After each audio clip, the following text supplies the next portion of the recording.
She was only 16, but already living under lock and key. Every move watched, every word controlled. From the outside, her life looked perfect. Inside, it was anything but. This is the story of a teenage girl who found herself trapped between image and identity until one desperate message changed everything.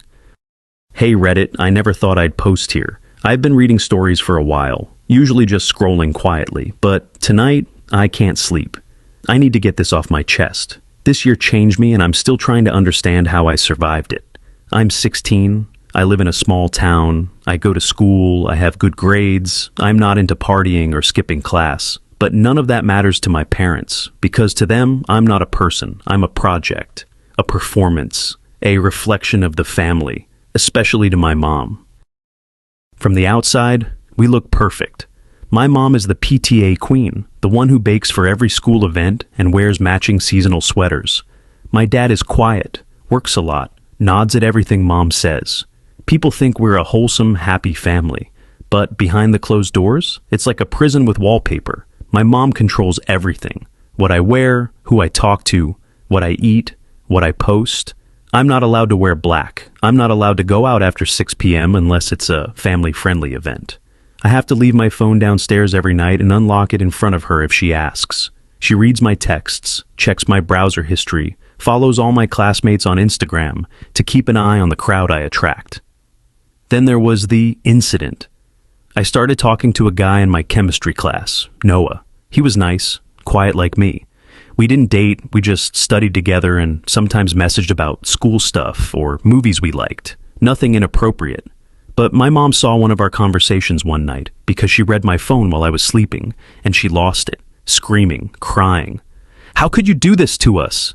You're acting like a slut." Sorry, that word still stings. She made me block him. Then she called his mother and said I was manipulating her son. I was grounded for a month. No phone, no internet. She took the door off my room. My dad said nothing. Just looked away. It got worse. She installed a tracking app on my phone, started showing up at school randomly and watching from the parking lot. Once, she tried to follow me into the bathroom after class. I stopped eating. I couldn't sleep. I kept thinking, what if this is the rest of my life? What if I never get out? Then came the worst night. I'd been journaling in a locked Google Doc. It was private, but she figured out my password. She read the whole thing, including the part where I wrote, "Sometimes I wish I could just disappear for a while, just enough to breathe." She printed it out, handed it to my dad like evidence in a trial, said I needed reform. The next day they took me out of school and said they were enrolling me in a therapeutic camp.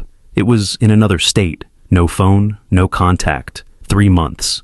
That night, I panicked. I knew if they took me there, I wouldn't come back the same. I didn't want to run away. I just needed help. Someone who would listen. So I did the one thing I was never allowed to do. I messaged my Aunt Claire. She's my dad's younger sister. She lives a few hours away, and I'd only seen her a few times growing up.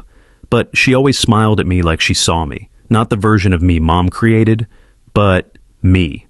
I used my school Chromebook. I sent her a message. Just a few lines. "I'm scared.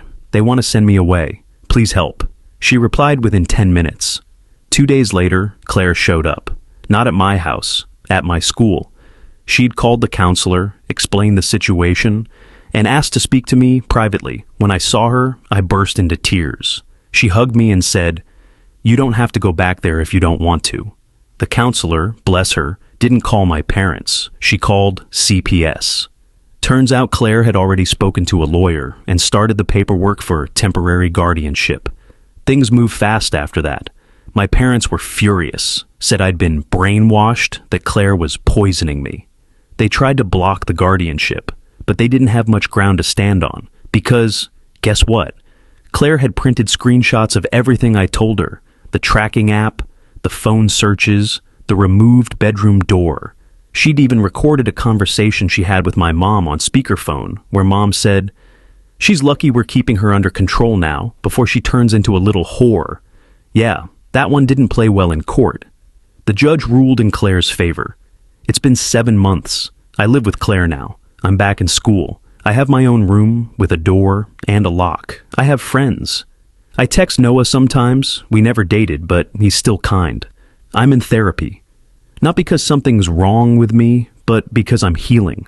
I'm learning that control isn't love, that silence doesn't mean safety, that I get to decide who I am.